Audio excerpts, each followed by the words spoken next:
Yeah. And we're live. Never gets easier. It never, ever gets easier. As soon as you push that button and we become live, everything just gets I get a bit nervous, Kim. I'm not going to lie, I'm a bit nervous, but I think we can live with it, right? And happy St. George's Day. Yeah, happy St. George's Day.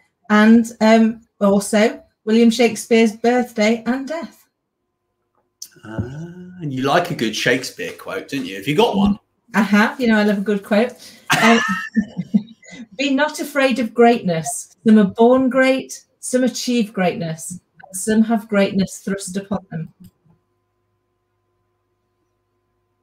Can't argue with that. So today we are going to talk about three things, right? We're going to talk about being judgmental, facial recognition, and your course that you passed, which is amazing, and also imposter syndrome as well, and how that's related to self-confidence, because I think that's quite important. So being judgmental, that's an interesting one. We had a conversation about that, didn't we, this morning actually, and how when we are judging other people, we're really sort of judging ourselves. Can you kind of expand a bit on what you meant by that? Yeah, so basically when we judge others, what we're doing is we're judging either something in ourselves that we don't like or something in ourselves that we see as missing. So for example, if we judge somebody for being overconfident, it's possibly because we lack confidence ourselves and really would like to be a little bit more like them. But equally, sometimes if we judge somebody because perhaps they're dominating the conversation, it's because we know that we're possibly prone to dominate the conversation ourselves.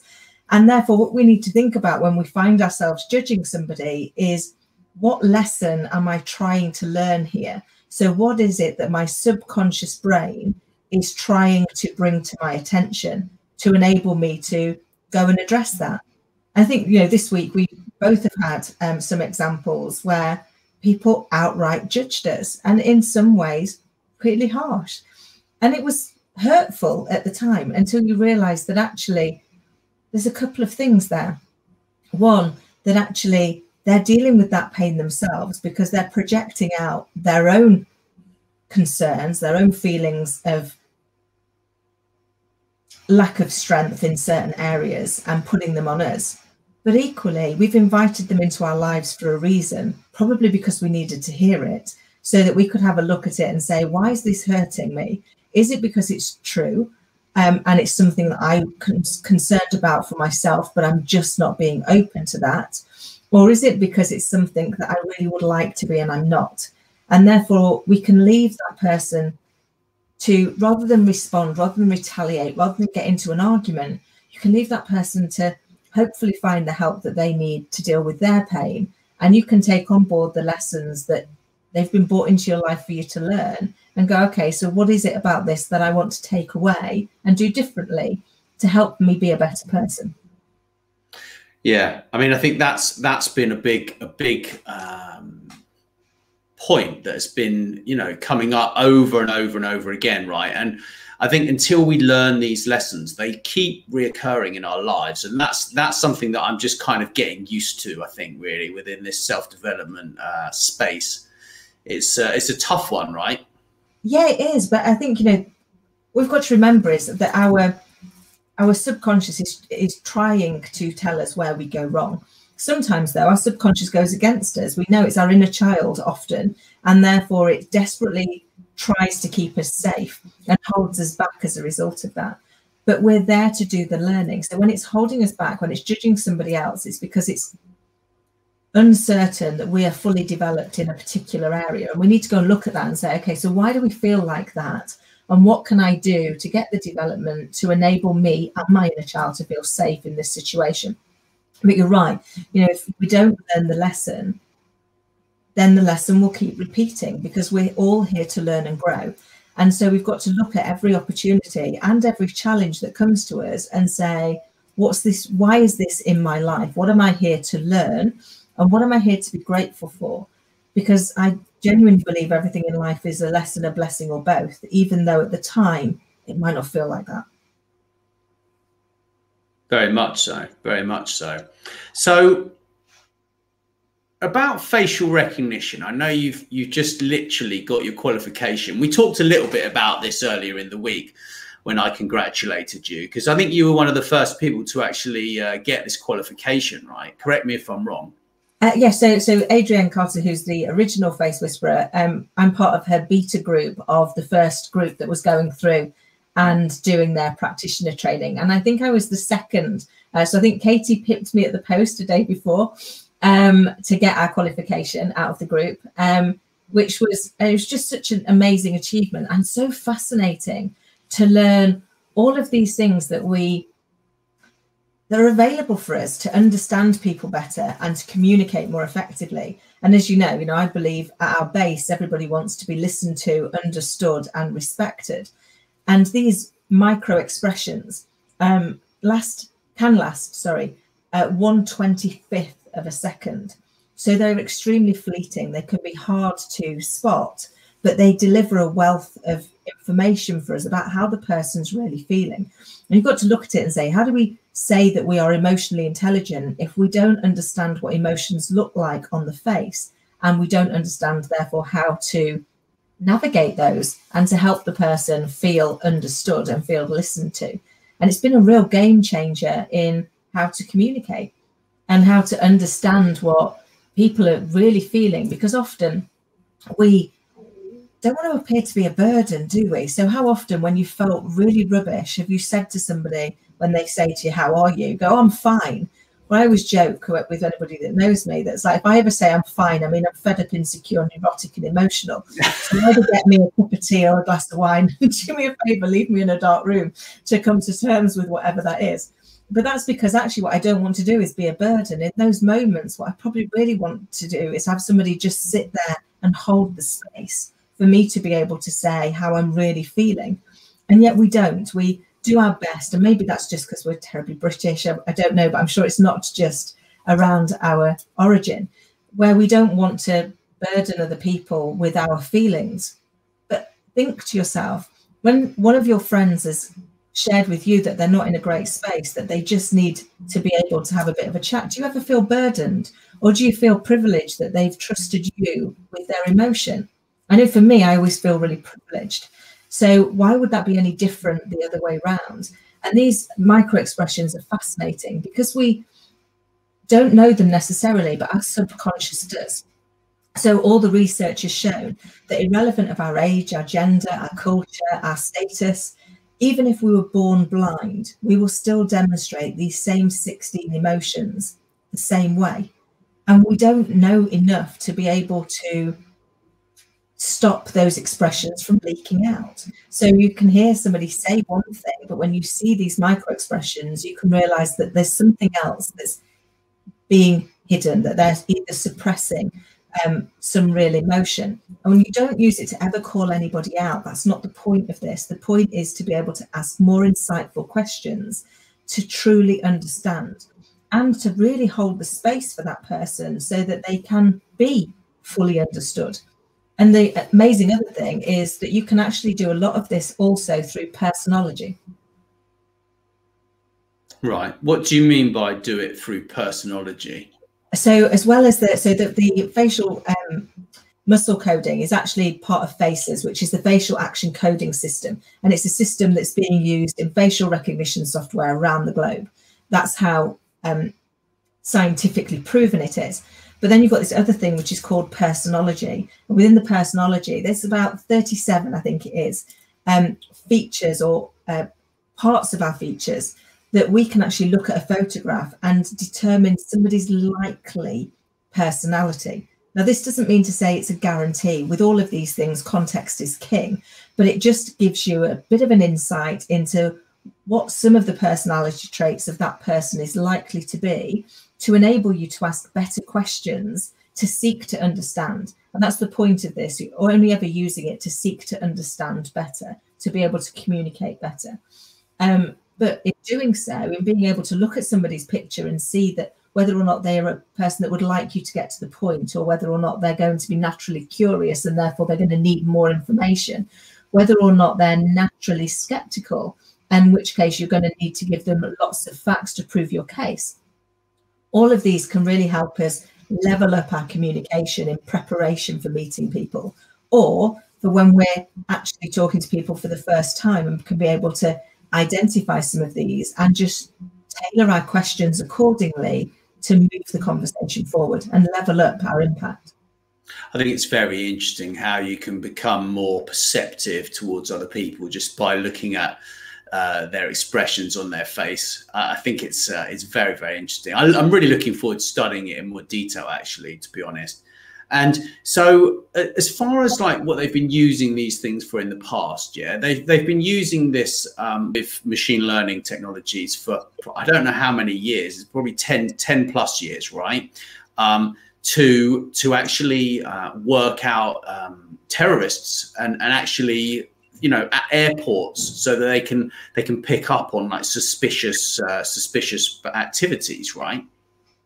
Yeah, because these micro expressions, they basically give us away if we're saying one thing and doing something else. But it's also been used to help really improve brand awareness. So, you know, as an example, when we think about our brand and the adverts that we put out there, we think we're demonstrating a particular expression, a particular emotion. That's what we're trying to do. We know that people buy with their hearts first and their heads second.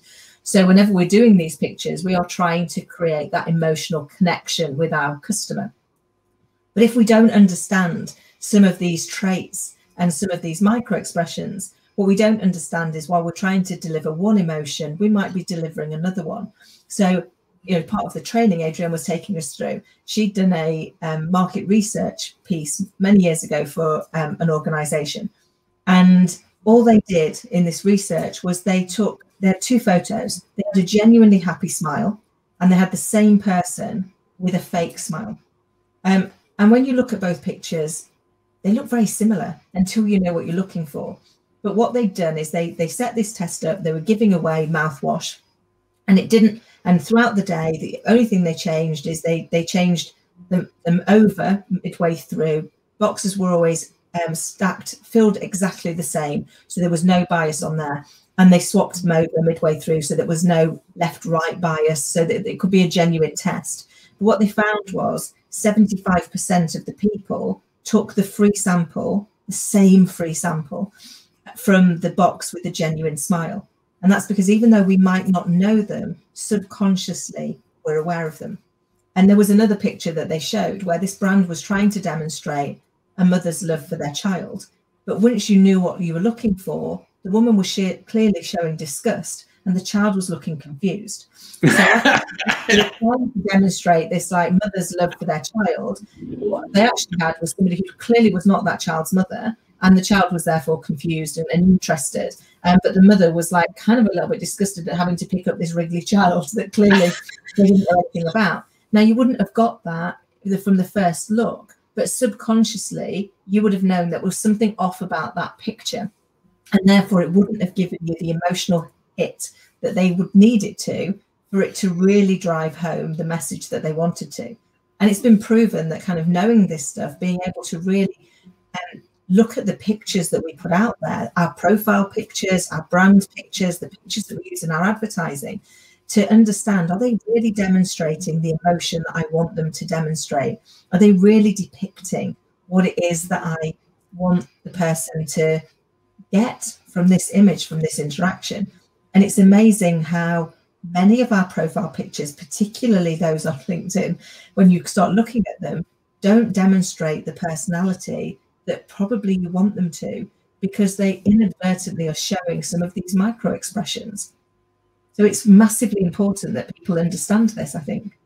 Yeah, I find it particularly funny where they have a picture facing this way or that way. Like, it's just like you're disinterested. Like, why? Like, if you've got a picture like that, change it. That's my attitude. But I think in terms of, you know, what you're saying about the mother and the child and the kind of the photo of like the mother being disgusted and the child completely confused because it obviously wasn't her mother, right, or his mother. Yeah, I find that particularly interesting. And you know, the application of these in marketing is obviously huge, but I think also in leadership as well. And I know that's a big focus of yours, is actually using this within leadership. And that's you know, going to be fantastic once we kind of roll out some training around that. It will be really, really useful for people. Yeah, absolutely. And particularly when we think right now of some of the challenges leaders are facing, which is, you know, how do we lead our people safely through the challenges that are being thrown at us through the pandemic and the ever-changing moves. And we've also got that piece that's going, actually, how do we deal with the increased level of anxiety and mental fitness challenges? Well, imagine how much easier that would be to do if you could identify the micro expression that demonstrates the person's anxious. So you could ask a better question. You could provide them with some more support. Again, it's not to call people out on it, but to be able to identify early that somebody needs your help and then provide that help rather than waiting until it's too late and they need even more help. Very much so. So as far as like imposter syndrome is concerned, we've been studying this together for over a year now, pretty much, right? And you've been studying this for like, well, over 4.5 years, quite seriously, yeah. But you've known about it for a lot longer. And what I find very interesting is the kind of confidence spectrum that we sort of started talking about a couple of weeks ago, and how there's kind of a space in the middle of that spectrum where people, you know, are confident, they are competent, and they're not imposters. And that's the kind of space that we want to get people to, right? Yeah, because I think, you know, we end up in life, I think we've got a bit of we're calling it a confidence spectrum. So right over here, where we really doubt ourselves, we don't feel capable, we don't feel competent, we don't think we should have the things that we've got, is when we're in the real throes of imposter syndrome, because we can't see our competence, where our confidence and our view of self is missing. But equally, if we go all the way over here, and we'll probably all know somebody who's in this space, you get the people whose total and utter belief in their ability, even when all signs show them that they shouldn't have any belief in their ability. And it's known as the Dunning-Kruger effect. And probably a good example of this is the character of David Brent in The Office. He believes he's the most amazing leader, but everybody else watching him is like, what are you doing? Make it stop. Please make it stop. So you've kind of got these two outer spectrums, and we kind of swing in between. And actually what we want to be able to do is get to that, probably that kind of middle point where we've got good self-confidence, where we understand our abilities and we also understand our limitations. So we know what it is that we can work on, and we can go and seek help. I think it was Lao Tzu that says, a wise man knows what he does not know. And I think that's kind of, for me, that kind of epitomizes that point of good self-confidence, which is, you know what you don't know, but you know what you do know. And the difference from that and imposter syndrome is, in imposter syndrome, you believe you know nothing. You can't see what it is that you do know. And if you think about the other end on the Dunning-Kruger piece, you actually think you know everything and you can't see what you don't know. So I think the balance is getting to that space where you know what you know and you know what you don't know, and therefore you can make a conscious choice about what you do next, what you do comfortably. And it's not about getting to, it's funny, I was chatting to my coach about this earlier in the week, and ego, we always worry about ego, don't we? We panic that, like, oh my God, I just don't want to be overly egotistical. I don't want people thinking I'm better than I am, because that would be horrendous. But actually, she was explaining it to me, and it makes total sense. There is empowered and disempowered ego. So empowered ego is where you are just comfortable in your own skin. You're saying, I'm not the best at this, but I'm not the worst. And actually what I've got to say is valid. And for the right people, it will land and make sense. And for other people, they'll just have a different opinion, and that's okay, because our opinions are our own. So, yeah, we can disagree, we just don't disrespect. But a disempowered ego is where the ego drives the outcome. We're doing it purely because we want to be seen to be amazing. So an empowered ego is where you're doing it because you're trying to leave things better than you found them. You're trying to do good. Disempowered is, it's all about me, and I want you to know all about me, and I want you to love who I am. And that's when it comes from that very disempowered state. Yeah, well, we're giving away this 7-step guide, aren't we, to overcoming imposter, and people can grab that on overcomingimposter.com. So that's really cool, and very, very helpful, I think, for people. So in terms of kind of, you know, to sum up, what do you think about the past week? I think it's been interesting. Well, I think every week's interesting. I think every day, as you know, my nan used to say, every day's a school day, and God bless her, she was right. Because we do, as long as we go into it going, I wonder what I'm going to learn today, and take the opportunity to reflect. And I guess that's why we've kind of set up these reflections of the week, is we very often don't take that moment of pause to say, what have I learned and what am I proud of? And I think, you know, this week we've had some real lessons. We've had some lessons in how to be less judgmental and how to understand that when we're judging others, we're judging ourselves, and therefore to turn that light inwards and have a look at what are the areas of us that we want to alter and change and evolve. Equally, there's been things that we've been really proud of. You know, I'm really proud that I passed those exams, but more so because of the impact I know I can now have for people. So I can help more people have more impact around the world. And that's really important to me, that we leave things better than we found them. And I also am learning more about imposter syndrome and raising more awareness of it, because one of the challenges of imposter syndrome, as you know, is that when you're in it, your fear of being found out is so great that the one thing that you won't do is tell anybody about it, because then you're guaranteed to be found out. And yet, universally, from all the people that we've spoken to that have now learned how to overcome their imposter, or at least when it tries to take over, regain control very quickly, they've all been able to talk about it. And all the research shows that the first step of your recovery from your imposter is to talk about it. And that's why we're trying to raise more awareness. It's why we're trying to give away free guides to help people, because once you start talking about it, no matter how scary that feels right now, I promise it's the road to recovery. Yeah, most definitely. Well, thank you, Kim. It's been enjoyable. And thanks to everyone for watching. Please drop us a message if you want to jump on next time. I think we're doing a midweek one of these as well, as on Fridays. And that would be lovely. So thank you very much and have a great weekend. We're happy to take any comments or questions if you have any on this broadcast. And don't forget, if you know anyone that suffers from imposter syndrome, go to overcomingimposter.com, and we'd be delighted to for you to download the 7-step guide so that you can move beyond it. Thanks, Kim. Thanks a lot. Have a lovely weekend all. Thanks. Bye.